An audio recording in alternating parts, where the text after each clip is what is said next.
बच्चू कडू आपला प्रहार पक्ष शिवसेनेमध्ये विलीन करण्याच्या तयारीत आहेत का असा प्रश्न सध्या उपस्थित होतोय। कारण की गेल्या काही दिवसांपासून बच्चू कडूंच्या उपमुख्यमंत्री एकनाथ शिंदेंसोबत 2 बैठका झाल्याचं कळतंय। विधान परिषदेच्या आमदारकीसह मंत्रिपद दिल्यास बच्चू कडूंनी शिवसेनेसोबत जावं असं मत प्रहारच्या अनेक पदाधिकाऱ्यांनी व्यक्त केल्याचं कळतंय। बच्चू कडू प्रहारच्या पदाधिकाऱ्यांची मतं लक्षात घेऊनच सगळा निर्णय घेतील। विदर्भातील शिवसेनेची सूत्र हातात देण्याची सुद्धा प्रहारच्या पदाधिकाऱ्यांची मागणी आहे। एकनाथ शिंदे यांच्या ऑफरवर प्रहारच्या अनेक पदाधिकाऱ्यांची सकारात्मक भूमिका पाहायला मिळते।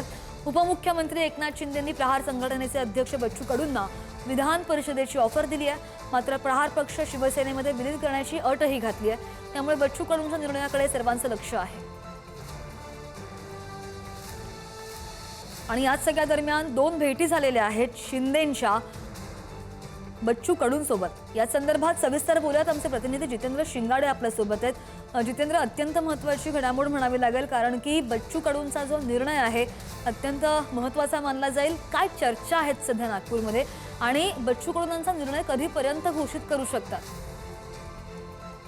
नक्कीच श्रद्धा, कारण आता विधान परिषदेची उमेदवारी दाखल करण्यासाठी अवघे काही दिवस उरलेले आहेत आणि बच्चू कडू यांना शिंदेच्या शिवसेनेकडून उमेदवारी मिळावी अशी बच्चू कडूंची इच्छा आहे किंवा त्यांनी ती बोलूनही दाखवलेली आहे।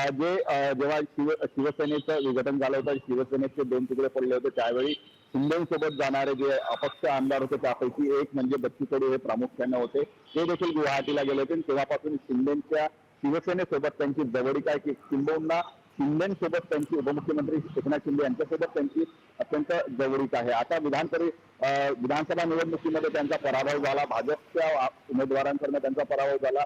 त्यापासून बच्चू कडू हे सातत्याने सरकारच्या विविध जे काही उपक्रम आहेत किंवा सरकारवर टीका करण्याची कोणतीही संधी सोडत नाही। आता विधान परिषदेची निवडणूक लागलेली आहे आणि या विधान परिषदेच्या निवडणुकीत शिंदेच्या शिवसेनेने बच्चू कडू यांना उमेदवारी द्यावी अशी बच्चू कडूंची इच्छा किंवा त्यांच्या प्रहार पक्षाची आहे। मात्र शिंदेच्या शिवसेनेकडून त्यांच्यासाठी काही अटी ठेवण्यात आल्याची देखील माहिती मिळते। त्यामध्ये महत्वाचं म्हणजे प्रहार हा पक्ष शिंदेच्या शिवसेनेत विलीन करावा। आता प्रहार पक्षाचं एक स्वतःचं वेगळं असं अस्तित्व आहे। अमरावती असेल, अचलपूर असेल किंवा अमरावती आणि इतर विदर्भातील इतर जिल्ह्यातही शिंदेच्या या प्रहारचं एक वेगळं अस्तित्व आहे आणि त्यामुळे आमदारकी मिळत असेल किंवा त्याच्या पूर्वी पक्षाच्या नेत्यांचं, पक्षाच्या पदाधिकाऱ्यांचं आणि पक्षाच्या कार्यकर्त्यांचं काय म्हणणं आहे हे बच्चू कडूंनी जाणून घेतलेलं आहे आणि त्यासाठी त्यांनी पक्षांच्या कार्यकर्त्यांसोबत अनेक बैठकाही घेतल्या आहेत। त्यातून असा एक सूर समोर आल्याचं अशी माहिती मिळते की बच्चू कडूंना जर आमदारकी मिळत असेल, त्यांना मंत्रिपद मिळत असेल तर मग पक्ष शिंदेच्या शिवसेनेत विलीन करण्यास कुठलाही विरोध नाही। त्याचबरोबर शिंदेच्या शिवसेनेच्या पक्षाची मोठी जबाबदारी विदर्भात पक्षातील नेत्यांना मिळावी अशी माहिती सूत्रांनी दिलेली आहे। त्यामुळे एकनाथ शिंदे आणि बच्चू कडू यांच्यात या विधान परिषदेच्या उमेदवारीवरनं किंवा मंत्रिपद असेल याच्यावरनं बैठका झालेल्या आहेत। आतापर्यंत त्यांच्या 2 बैठका झाल्याची माहिती मिळते।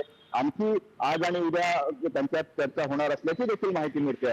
त्यामुळे नेमकं विधान परिषदेची उमेदवारी आणि मंत्रिपद असेल किंवा इतर ज्या काही मागण्या असेल किंवा ज्या वाटाघाटी आहेत नाही, बरोबर आहे। आता समर्थक आणि कार्यकर्ते जरी त्याला समर्थन देत असतील या निर्णयाला, तरी सुद्धा बच्चू कडूंच्या निर्णयाकडे लक्ष असेल। बच्चू कडूंच्या निर्णयाची प्रतीक्षा।